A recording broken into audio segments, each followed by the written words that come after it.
मराठी बालभारती इयत्ता 5वी धडा 2 बंडूची इजार। बावची गावचा बंडू शांत व कष्टाळू शेतकरी। आपण भलं आणि आपलं काम भलं असा त्याचा स्वभाव। सगळ्या गावात त्याच्या या स्वभावाची चर्चा। सकाळी लवकर शेतात जायचं, दिवसभराचं काम आटोपून संध्याकाळी घराकडे यायचं। घरी आल्यावर आपल्या मुलीशी खेळायचं, कट्ट्यावर चक्कर मारायची आणि जेवायच्या वेळी पुन्हा घरी यायचं असा त्याचा दिनक्रम। सावळा रंग, शिडशिडीत अंगकाठी अन नाकासमोर चालणारा बंडू। एका वर्षी पीक पाणी बरं झाल्यावर बंडूनं कुटुंबासाठी नवे कपडे अन स्वतःसाठी इजार शिवली। धोंडू मामांनी कपडे शिवले खरे, पण त्यांचा अंदाज जरा चुकला। पुढे अर्र, इजार जरा लांब झाली, चांगली 4 बोटं लांब झालीये। आता पुन्हा धोंडू मामाकडं जायचं म्हणजे अगं, इजार जरा 4 बोटं कमी करून टाकं घालतीस का?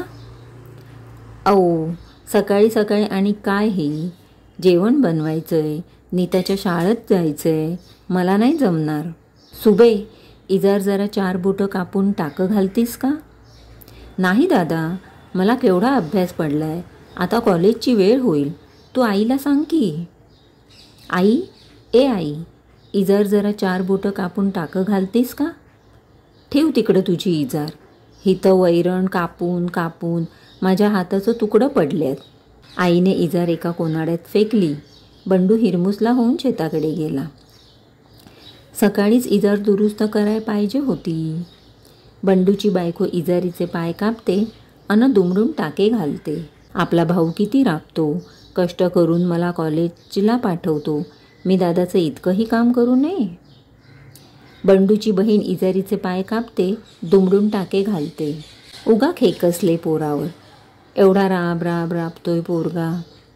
बंडूची आई इजारीचे पाय कापते, दुमडून टाके घालते। आपलं काम आपणच केलेलं बरं। बंडू इजारीचे पाय 4 बोटं कापतो व टाके घालतो।